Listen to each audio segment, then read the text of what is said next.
ವಾಪಸ್ಸಾದ್ರು. ತತ್ಕ್ಷಣಕ್ಕೆ S M Krishna ಅವರ ನಿವಾಸಕ್ಕೆ ಹೋಗ್ತಾ ಇದ್ದಂತೆ ಎಸ್ ಎಂ ಕೃಷ್ಣ ಅವರ ಪಾರ್ಥಿವ ಶರೀರ ನೋಡ್ತಾ ಇದ್ದಂತೆ ಡಿಸಿಎಂ ಡಿಕೆ ಶಿವಕುಮಾರ್ ಅವರು ಭಾವುಕರಾದ್ರು. ಅಂತಿಮ ದರ್ಶನ ಪಡ್ಕೊಂಡು ನೇರವಾಗಿ ಎಸ್ ಎಂ ಕೃಷ್ಣ ಅವರ ಹುಟ್ಟೂರು ಸೋಮನಹಳ್ಳಿಗೆ ಪಯಣ ಬೆಳೆಸಿದ್ರು. ಕಾರಣ ನಾಳೆ ಅವರ ಹುಟ್ಟೂರಲ್ಲೇ ಅಂತ್ಯಕ್ರಿಯೆ ಜರುಗುತ್ತೆ. ಹಾಗಾಗಿ ಅಲ್ಲಿ ಅಂತಿಮ ಹಂತದ ಸಿದ್ಧತೆಗಳು ಯಾವ ರೀತಿ ವ್ಯವಸ್ಥೆ ಆಗಬೇಕು ಅಧಿಕಾರಿಗಳಿಂದ ಮಾಹಿತಿ ಪಡೆದಿದ್ದಾರೆ. ಸ್ಥಳದಲ್ಲಿ ತಾವೇ ನಿಂತು ಖುದ್ದು ಅದನ್ನ ಪರಿಶೀಲನೆ ಮಾಡ್ತಾ ಇರುವಂತಹ ದೃಶ್ಯವನ್ನು ಕೂಡ ನಾವು ಗಮನಿಸ್ತಾ ಇದ್ದೀವಿ. ನಾಡು ಕಂಡ ಧೀಮಂತ ನಾಯಕ ಎಸ್ ಎಂ ಕೃಷ್ಣ. ವೀರಪ್ಪ ಮೇಲಿದ್ರೆ ಬನ್ನಿ ಮಾತಾಡ್ಸೋಣ.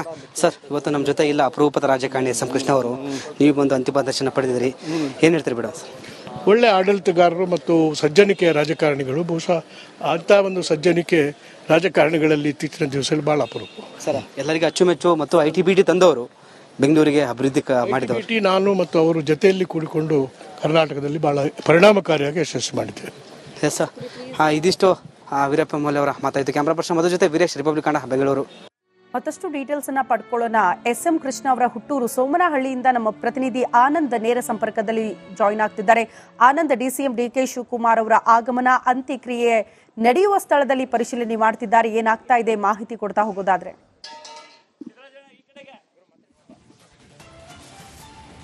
ಶ್ರುತಿ, ನಾಳೆ ಅಂತ್ಯಕ್ರಿಯೆಗೆ ಸಕಲ ಸಿದ್ಧತೆಗಳಾಗ್ತಾ ಇರುವಂಥದ್ದು. ಒಂದು ಕಡೆಯಿಂದ ಏನು ಡಿಸಿಎಂ ಡಿಕೆ ಶಿವಕುಮಾರ್ ಅವರು ಕೂಡ ಸ್ಥಳಕ್ಕೆ ಬಂದಿದ್ದಾರೆ. ಸ್ಥಳಕ್ಕೆ ಬಂದು ಈಗಾಗಲೇ ಒಂದಷ್ಟು ಪರಿಶೀಲನೆ ಮಾಡಿರುವಂಥದ್ದು. ನಾಳೆ ಯಾವ ಅಂದರೆ ಈಗೇನು ಸ್ಥಳ ಪರಿಶೀಲನೆ ಮಾಡಿದ್ರು ಅಲ್ಲಿ ಎಲ್ಲಿ ಅಂತ್ಯಕ್ರಿಯೆ ಮಾಡಿದ್ರೆ ಸೂಕ್ತ ಅನ್ನೋದನ್ನ ಒಂದಷ್ಟು ಪರಿಶೀಲನೆ ಮಾಡಿದ್ರು. ಜೊತೆಗೆ ಅಧಿಕಾರಿಗಳಿಂದ ಒಂದಷ್ಟು ಮಾಹಿತಿಯನ್ನ ತೆಗೆದುಕೊಳ್ತಾ ಇರುವಂಥದ್ದು. ಏನು ಮಂಡ್ಯ ಜಿಲ್ಲೆಯ ಬಹುತೇಕ ಜನಪ್ರತಿನಿಧಿಗಳು ಇಲ್ಲಿರುವಂಥದ್ದು. ಅದ್ರ ಜೊತೆಗೆ DC ಡಾಕ್ಟರ್ ಕುಮಾರ್ ಅವರು ಕೂಡ ಇಲ್ಲಿರುವಂಥದ್ದು. ಒಂದಷ್ಟು ಅಧಿಕಾರಿಗಳಿಂದ ಮಾಹಿತಿಯನ್ನ ಸಂಗ್ರಹಿಸ್ತಾ ಇದ್ದಾರೆ. ಅದ್ರ ಜೊತೆಗೆ ಏನು ನಾಳೆ ಯಾವ ರೀತಿ ಸಿದ್ಧತೆಗಳು ಇರಬೇಕು ಅನ್ನೋದು ಕೂಡ ಸಂಪೂರ್ಣವಾಗಿ ಮಾಹಿತಿಯನ್ನ ತೆಗೆದುಕೊಳ್ತಾ ಇರುವಂಥದ್ದು. ಅಂದ್ರೆ ಮಾಹಿತಿಯನ್ನ ತೆಗೆದುಕೊಂಡು ಒಂದಷ್ಟು ಯಾವ ರೀತಿ ಸಕಲ ಸಿದ್ಧತೆಗಳು ಇರಬೇಕು, ಜೊತೆಗೆ ಯಾವ ರೀತಿ ಪ್ರಿಪರೇಷನ್ ಇರಬೇಕು ಅನ್ನೋದನ್ನ ಅಧಿಕಾರಿಗಳಿಂದ ಒಂದಷ್ಟು ಮಾಹಿತಿಯನ್ನ ತಗೊಳ್ತಾ ಇರುವಂಥದ್ದು. ಒಂದಷ್ಟು ಅಧಿಕಾರಿಗಳಿಗೆ ಸೂಚನೆ ನೀಡ್ತಾ ಇದ್ದಾರೆ. ಈ ಬಗ್ಗೆ ಮಾತಾಡೋದಕ್ಕೆ ನಮ್ಮ ಜೊತೆ ಉಸ್ತುವಾರಿ ಸಚಿವರಾದಂಥ ಚಲುವರಾಯಸ್ವಾಮಿ ಅವರು ಇದ್ದಾರೆ. ಅವ್ರು ಮಾತಾಡಿಸ್ತೀನಿ. ಸರ್, ನಾಳೆ ಎಷ್ಟು ಗಂಟೆಗೆ ಅಂತ್ಯಕ್ರಿಯೆ ಸಿದ್ಧತೆ ಆಗ್ತಾ ಇದೆ ಅಂತ? 8 ಗಂಟೆಗೆ ಬಿಡ್ತಾರೆ. ಇಲ್ಲಿಗೆ 10:30 11 ಗಂಟೆಗೆ ಬರ್ತಾರೆ. 3 ಗಂಟೆಗೆ ಅಂತಿಮ ದರ್ಶನ ಮುಗಿಸಿ ಕ್ರಿಮೇಷನ್ ಮಾಡೋದು ಅಂತ ತೀರ್ಮಾನ ಮಾಡಿದ್ದಾರೆ ಕುಟುಂಬದವರು ಮತ್ತು ನಮ್ಮ DCM. ಸರ್, ಬೇರೆ ಯಾವ ರೀತಿ ಸಿದ್ಧತೆಗಳಾಗ್ತಾ ಇದೆ? ಸರ್ಕಾರದ ಏನು ಫಾರ್ಮ್ಯಾಲಿಟೀಸ್ ಇದೆ ಅದನ್ನು ಮಾಡ್ತೀವಿ. ಅಂದರೆ ನಾಳೆ 8 ಗಂಟೆಗೆ ಬೆಂಗಳೂರಿನಿಂದ ಪಾರ್ಥಿವ ಶರೀರ ಹೊರಡುವಂಥದ್ದು. ಅದಾದ ನಂತರ ಇಲ್ಲಿ ಮಂಡ್ಯದಲ್ಲಿ ಬಂದು ಅಂದರೆ ಹುಟ್ಟೂರು ಸೋಮನಹಳ್ಳಿಗೆ ಬಂದು ಒಂದಷ್ಟು ಸಮಯ ಪಾರ್ಥಿವ ಶರೀರವನ್ನು ಸಾರ್ವಜನಿಕ ದರ್ಶನಕ್ಕೆ ಇಡುವಂಥದ್ದು. ಅದಾದ ನಂತರ ಅಂತ್ಯಕ್ರಿಯೆ ನಡೆಯುವಂಥದ್ದು. ಏನು ನೀವು ಜಾಗ ಕಾಣಿಸ್ತಾ ಇದೆ, ಇದೇ ಜಾಗದಲ್ಲಿ ಅಂತ್ಯಕ್ರಿಯೆ ನೆರವೇರುವಂಥದ್ದು. ಇದು ಮೂಲತಃ ಎಸ್ ಎಂ ಕೃಷ್ಣ ಅವರಿಗೆ ಸೇರಿದಂಥ ಜಾಗ. ಇಲ್ಲಿ ಅಂತ್ಯಕ್ರಿಯೆಗೆ ಸಿದ್ಧತೆ ಆಗಿರುವಂಥದ್ದು. ಸುಮಾರು 2.5 ಎಕರೆ ಜಮೀನಿದೆ ಈ ಒಂದು ಸ್ಥಳ. ಅಂತಿಮ ದರ್ಶನ ಪಡೆದುಕೊಂಡು ಹೋಗ್ತಾ ಇರುವ ದೃಶ್ಯ ಇದು. ನೇರ ದೃಶ್ಯಗಳು ಬೆಂಗಳೂರಿನ ಎಸ್ ಎಂ ಕೃಷ್ಣ ಅವರ ನಿವಾಸದಿಂದ.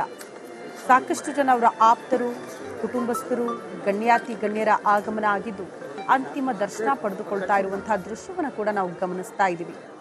ಮತ್ತೊಂದು ಕಡೆ ರಾಜಕೀಯ ಅನೇಕ ಗಣ್ಯರು ಎಸ್ ಎಂ ಕೃಷ್ಣ ಅವರು ನಡೆದು ಬಂದ ರಾಜಕೀಯ ಹಾದಿ ಹೇಗಿತ್ತು ಅನ್ನೋದನ್ನ ಕೂಡ ಮೆಲುಕು ಹಾಕ್ತಾ ಇದ್ರು. ರಾಜ್ಯಕ್ಕೆ ಅವರು ಕೊಟ್ಟಿರುವಂತಹ ಕೊಡುಗೆ, ಮಾಡಿರುವಂತಹ ಅಭಿವೃದ್ಧಿ ಕೆಲಸಗಳು ಜನಪರವಾಗಿತ್ತು ಅನ್ನುವಂತಹ ವಿಚಾರವನ್ನು ಕೂಡ ಪ್ರಸ್ತಾಪ ಮಾಡ್ತಾ ಇದ್ರು. ಎಸ್ ಎಂ ಕೃಷ್ಣ ಅವರು CM ಆಗಿದ್ದಾಗ ಅನೇಕ ಸವಾಲುಗಳನ್ನ ಎದುರಿಸಬೇಕಾಗಿ ಕೂಡ ಬಂದಿತ್ತು. ಅಂದ್ರೆ ಅತಿ ದೊಡ್ಡ ಕಾವೇರಿ ಹೋರಾಟ ಆ ಸಂದರ್ಭದಲ್ಲೇ ಆಗ್ತಾ ಇತ್ತು. ಅದನ್ನ ಕಂಟ್ರೋಲ್ ಮಾಡಿರುವಂತಹ ರೀತಿ, ಮತ್ತೊಂದು ಕಡೆ ವಿಪರೀತ ಬರಗಾಲ, ಆ ಸಮಯದಲ್ಲೂ ಕೂಡ ಮೋಡ ಬಿತ್ತನೆ ಕಾರ್ಯಕ್ರಮವನ್ನ ಕೂಡ ರೂಪುಗೊಳಿಸಿದ್ದು ಎಸ್ ಎಂ ಕೃಷ್ಣ ಅವರು. ಆ ಹೊತ್ತಲ್ಲಿ ಅನ್ನದಾತರ ಪರವಾಗಿ ಅಂಥದ್ದೊಂದು ನಿರ್ಧಾರ ಮಾಡಿದ್ರು ಅಂತ. ಮತ್ತೊಂದು ವಿಚಾರ, ಅದೇ ಸಮಯಕ್ಕೆ ರಾಜ್ಕುಮಾರ್ ಅವರ ಅಪಹರಣ. ಹಾಗಾಗಿ ಸಾಲು ಸವಾಲುಗಳನ್ನ ಕೂಡ ದಿಟ್ಟವಾಗಿ ಎದುರಿಸಿ ಎನಿಸಿಕೊಂಡವರು ಎಸ್ ಎಂ ಕೃಷ್ಣ. ರಾಜಕೀಯವಾಗಿ, ಮತ್ತೊಂದು ಕಡೆ ವೈಯಕ್ತಿಕವಾಗಿ ಕೂಡ ಬಹಳ ಸಹಾನುಭೂತಿ ಅನ್ನುವಂತಹ ವಿಚಾರವನ್ನ ಅನೇಕ ಅವರ ಆಪ್ತ ವಲಯದಲ್ಲಿ ಇದ್ದಂತಹ ರಾಜಕೀಯ ವ್ಯಕ್ತಿಗಳೇ ಮಾತನಾಡ್ತಾ ಇದ್ದಂತಹ ಸಂದರ್ಭದಲ್ಲಿ ನಾವು ಕೇಳಿಸ್ಕೊಳ್ತಾ ಇದ್ವಿ.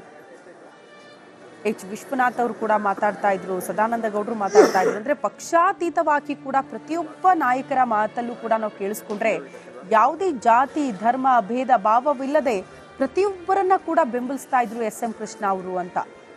ಪ್ರತಿಯೊಬ್ಬರು ಕೂಡ ಅದೇ ಮಾತನ್ನ ಹೇಳ್ತಾ ಇರೋದನ್ನ ನಾವು ಗಮನಿಸ್ತಾ ಇದ್ವಿ. ಇತ್ತೀಚಿನ ರಾಜಕಾರಣದಿಂದ ಅವರು ಬೇಸತ್ತು ಬಿಟ್ಟಿದ್ರು. ಆಗ್ತಾ ಇರುವಂತಹ ರಾಜಕೀಯ ಬೆಳವಣಿಗೆಗಳ ಬಗ್ಗೆ ಆಪ್ತರ ಬಳಿ ಬೇಸರ ವ್ಯಕ್ತಪಡಿಸಿದ್ರು ಅಂತ ಕೇಂದ್ರ ಸಚಿವ ಸೋಮಣ್ಣ ಅವರು ಕೂಡ ಮಾತನಾಡಿದ್ದಾರೆ. ಏನ್ ಹೇಳಿದ್ದಾರೆ ಬನ್ನಿ ನೋಡ್ಬೋದು. ರಾಜಕೀಯ ಮುತ್ಸದ್ದಿ ಎನಿಸಿಕೊಂಡಂತ ಎಸ್.ಎಂ. ಕೃಷ್ಣ ಅವರು ನಿಧನರಾಗಿರತಕ್ಕಂಥದ್ದು. ಇದರ ಬಗ್ಗೆ ಪ್ರತಿಕ್ರಿಯೆ ನೀಡಲಿಕ್ಕೆ ನಮ್ಮ ಜೊತೆ ಸಚಿವರಾದ ಸೋಮಣ್ಣ ಅವರಿದ್ದಾರೆ. ಸರ್, ಹಿರಿಯ ರಾಜಕಾರಣಿ, ಸಾಕಷ್ಟು ಅತಿ ಹೆಚ್ಚು ಸಾಧನೆಗಳನ್ನು ಮಾಡುವ ಮೂಲಕ ಕರ್ನಾಟಕದಲ್ಲಿ ವಾಸಿಯಾಗಿದ್ದಂಥ ಎಸ್.ಎಂ. ಕೃಷ್ಣ ಅವರು ಇನ್ನಿಲ್ಲ ಅನ್ನುವಂಥದ್ದು. ರಾಜ್ಯಕ್ಕೆ ಇವತ್ತು ಒಂದು ಕರಾಳ ದಿನ.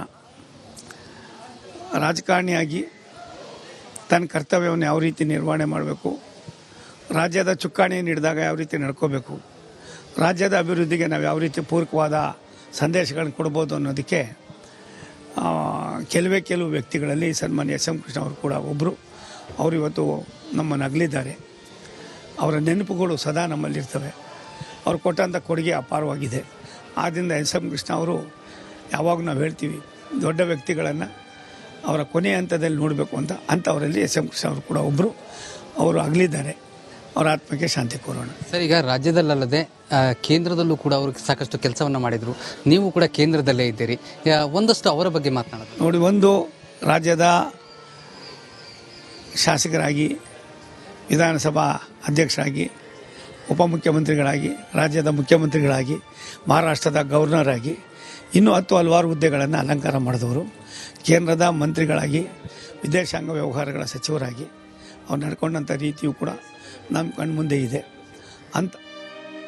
ಹಾದಿ ಸಿಎಂ ಆಗಿದ್ದಾಗ ಎದುರಿಸಿದ ಸವಾಲುಗಳು ಎಂಥದ್ದು ಅನ್ನೋದನ್ನ ನಾವು ಗಮನಿಸ್ತಾ ಹೋಗೋಣ. ಪ್ರಮುಖವಾಗಿ ರಾಜ್ಕುಮಾರ್ ಕಿಡ್ನಾಪ್ ಆದಾಗ ವೀರಪ್ಪನ್ನಿಂದ ಎಂತಹ ಅತಿ ದೊಡ್ಡ ಸವಾಲಾಗಿತ್ತು ಎಸ್.ಎಂ. ಕೃಷ್ಣ ಅವರಿಗೆ ಅನ್ನೋದನ್ನ ನಾವು ಗಮನಿಸೋಣ.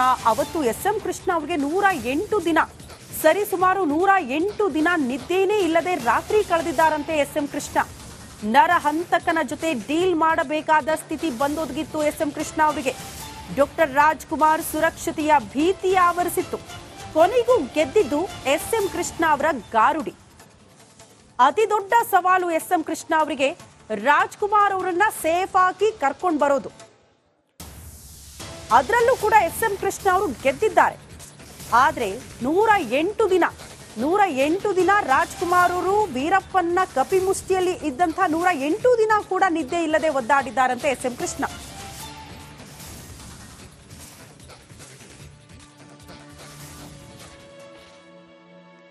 ಎಸ್.ಎಂ. ಕೃಷ್ಣ ಅವರು ಸಿಎಂ ಆಗಿದ್ದಾಗ ಅತಿ ದೊಡ್ಡ ಸವಾಲಾಗಿದ್ದೆ ರಾಜ್ಕುಮಾರ್ ಅವರ ಕಿಡ್ನಾಪ್ ಪ್ರಕರಣ. ಸ್ವಲ್ಪ ಹೆಚ್ಚು ಕಡಿಮೆ ಆಗಿದ್ರು ಕೂಡ ಇಡೀ ರಾಜ್ಯವೇ ಹೊತ್ತಿ ಉರಿತಾ ಇತ್ತು. ಕಾರಣ ಅಷ್ಟು ದೊಡ್ಡ ಮಟ್ಟದಲ್ಲಿ ಆಕ್ರೋಶ ವ್ಯಕ್ತವಾಗೋದಕ್ಕೆ ಶುರುವಾಗಿತ್ತು. ಇಂಥದ್ದೊಂದು ಸುದ್ದಿ ಹೊರ ಬೀಳ್ತಾ ಇದ್ದಂತೆ. ಹಾಗಾಗಿ ಸುರಕ್ಷಿತವಾಗಿ ಡಾಕ್ಟರ್ ರಾಜ್ಕುಮಾರ್ ಅವರನ್ನ ಕರೆ ತರೋದು ಹೇಗೆ, ಆ ಸವಾಲನ್ನ ಎಸ್.ಎಂ. ಕೃಷ್ಣ ಅವರು ಯಾವ ರೀತಿ ಫೇಸ್ ಮಾಡಿದ್ರು, ಏನೆಲ್ಲ ಪ್ಲಾನಿಂಗ್ ಆಗಿತ್ತು, ಹೇಗಿತ್ತು